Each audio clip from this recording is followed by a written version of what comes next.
Back to my new video.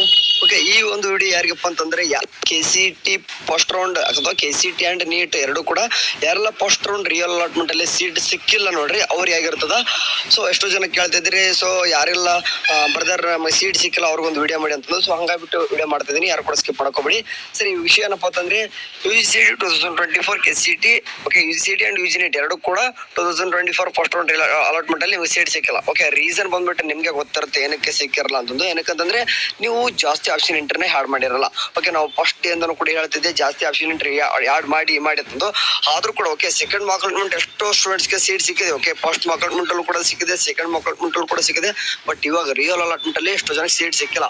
ಏನಕ್ಕಂತಂದ್ರೆ ಏನ್ ಮಾಡಿದಾರೆ ಅಂತಂದ್ರೆ, ಈಗ ಸೆಕೆಂಡ್ ಮಾಕ್ ಅಲಾಟ್ಮೆಂಟ್ ಆದ್ಮೇಲೆ ಒಂದು 2 days ಟೈಮ್ ಇತ್ತು ನೋಡ್ರಿ. ಆ ಟೈಮಲ್ಲಿ ಏನ್ ಮಾಡಿದಾರೆ ಅಂತಂದ್ರೆ ಬಹಳಷ್ಟು ಸ್ಟೂಡೆಂಟ್ ಏನ್ ಮಾಡಿದಾರೆ ಅಂತಂದ್ರೆ ಜಾಸ್ತಿ ಕಾಲೇಜ್ ಆಡ್ ಮಾಡಿದ್ರು, ಜಾಸ್ತಿ ಆಪ್ಷನ್ ಎಂಟ್ರಿ ಮಾಡಿದ್ರು. ಸೊ ಹಂಗಾಗ್ಬಿಟ್ಟು ಏನಾಗಿದೆ ಅಂತಾರೆ ಎಷ್ಟು ಜನ seat ಸಿಕ್ಕಿರಲ್ಲ.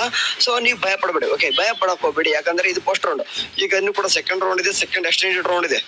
Okay, second extended round ಮುಗಿದಾದ್ಮೇಲೆ ಕೂಡ ಏನಿರುತ್ತಪ್ಪ ಅಂತಂದ್ರೆ ಒಂದು ಮಾಪಪ್ ರೌಂಡ್ ಅಂತ ಇರ್ತದೆ. ಓಕೆ, ಮಾಪಪ್ ರೌಂಡ್ ವರ್ಷನೂ ಮಾಡ್ತಾರೆ, ಈ ವರ್ಷನೂ ಕೂಡ ಮಾಡ್ತಾರೆ ಅನ್ಸುತ್ತೆ, ಮಾಡ್ತಾರೆ. ಓಕೆ, ಅಂದ್ರೆ ಮಾಪಪ್ ರೌಂಡ್ ಅಂದ್ರೆ ಈ ರೀತಿ ಆಪ್ಷನ್ ಎಂಟ್ರಿ ಇರಲ್ಲ, ಡೈರೆಕ್ಟ್ ಸೀಟ್ ಎಲ್ಲಾದ್ರೂ ಖಾಲಿ ಇರ್ತಂತಂದ್ರೆ ನಿಮ್ಗೆ ಕೊಟ್ಟು ಕಳಿಸ್ಬಿಡ್ತಾರೆ. ಓಕೆ, ಆ ರೀತಿ ಮಾಡೋ ಚಾನ್ಸಸ್ ಇರ್ತದೆ.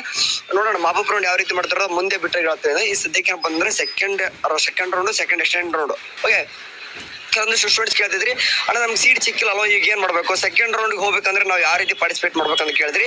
ಸೊ ನೀವು ಏನು ಕೂಡ ಮಾಡೋ ಅವಶ್ಯಕತೆ ಇರಲ್ಲ, ಡೈರೆಕ್ಟ್ ಆಗಿ ಹೋಗ್ತೀರಾ. ಓಕೆ, ಯಾಕಂತಂದ್ರೆ ಈಗ ನೀವು ಚಾಯ್ಸ್ ಎಂಟ್ರಿ ಮಾಡ್ಬೇಕಂತಂದ್ರೆ ಅಟ್ಲೀಸ್ಟ್ ನಿಮಗೆ ಕಾಲೇಜ್ ಸಿಗಬೇಕು. ಓಕೆ, ಕಾಲೇಜೇ ಸಿಕ್ಕಿಲ್ಲ ಅಂತಂದ್ರೆ ಈ ಚಾಯ್ಸ್ ಎಂಟ್ರಿ ಮಾಡೋಕೆ ಬರಲ್ಲ. ಸೊ ಹಂಗಾಗ್ಬಿಟ್ಟು ನೀವು ಸುಮ್ಮನೆ ಇರಬೇಕಾಗುತ್ತೆ. ಇವಾಗ ಏನು ಕೂಡ ಮಾಡೋ ಅವಶ್ಯಕತೆ ಇರಲ್ಲ.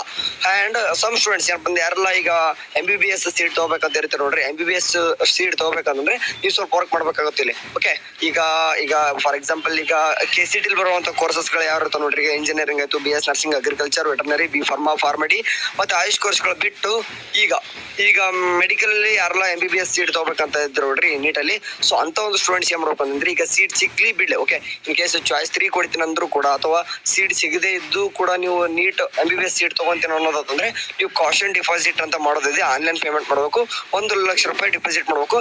ರಿಮೈನಿಂಗ್ ಯಾವುದೇ ಒಂದು ಕೋರ್ಸಸ್ ಇರಲ್ಲ. ಓಕೆ, ಬೇರೆ ಕೋರ್ಸಸ್ಗೆ ನೀವೇನು ಕಾಷನ್ ಡಿಪಾಸಿಟ್ ಅಂತ ಏನಿಲ್ಲ. ಯಾಕಂತಂದ್ರೆ ನೀವು ಪಾರ್ಟಿಸಿಪೇಟ್ ಮಾಡ್ತೀನಿ ಅನ್ನೋದಂದ್ರೆ ನೀವು MBBS ಗೆ ಸೀಟ್ ಪಾರ್ಟಿಸಿಪೇಟ್ ಮಾಡ್ತೀನಿ ಅನ್ನೋದಂದ್ರೆ ನೀವು ಫಿಕ್ಸ್ ಸೀಟ್ ತಗೋಬೇಕಂದ್ರೆ ಸೀಟ್ ತಗೊಂಡ್ರೆ ಅಡ್ಮಿಷನ್ ಮಾಡಿಸ್ಕೊಳ್ಳೇಬೇಕಂತ ಅರ್ಥ. ಇನ್ ಕೇಸ್ ಓಕೆ, ಈಗ ಫಾರ್ ಎಕ್ಸಾಂಪಲ್ ಈಗ ಮೆಡಿಕಲ್ ಯಾರೆಲ್ಲ ಸೀಟ್ ತಗೋಬೇಕಂತ ಇದ್ರ ಸೀಟ್ ಸಿಕ್ಕು ಕೂಡ ಮುಂದೆ ಬಿಟ್ರೆ, ಓಕೆ, ಅಂದ್ರೆ ಸೀಟ್ ಸಿಗುತ್ತೆ ನೀವು ಬಿಟ್ಬಿಡ್ತೀರ. ಅವಾಗ ಏನ್ ಮಾಡ್ತಾರೆ ಅಂತಂದ್ರೆ ಆ 1 ಲಕ್ಷ ರೂಪಾಯಿ ಕೊಡಲ್ಲ, ಅಂಡ್ ನಿಮಗೆ ಮತ್ತೆ ಪೆನಾಲ್ಟಿ ಕೂಡ ಹಾಕ್ತಾರೆ. ಆ ರೀತಿ ಆಗುತ್ತೆ. ಯಾಕಂದ್ರೆ ಮೆಡಿಕಲ್ ಸೀಟ್ ಬಹಳ ಅಂದ್ರೆ ವ್ಯಾಲ್ಯೂಬಲ್ ಇರ್ತಾವ. ಹಂಗಾಗ್ಬಿಟ್ಟು ಸುಮ್ಕೆ ಅಂದ್ರೆ ಆಟ ಆಡೋದಲ್ಲ, ಅಂದ್ರೆ ಒಂದು ಸ್ಟೂಡೆಂಟ್ಸ್ಗೆ ಬರೋದು ನೀವು ಮೋಸ ಮಾಡ್ಬಿಡೋದಲ್ಲ. ಸೊ ಹಂಗಾಗ್ಬಿಟ್ಟು ಅದನ್ನೊಂದು ಇಟ್ಟಿದ್ದಾರೆ.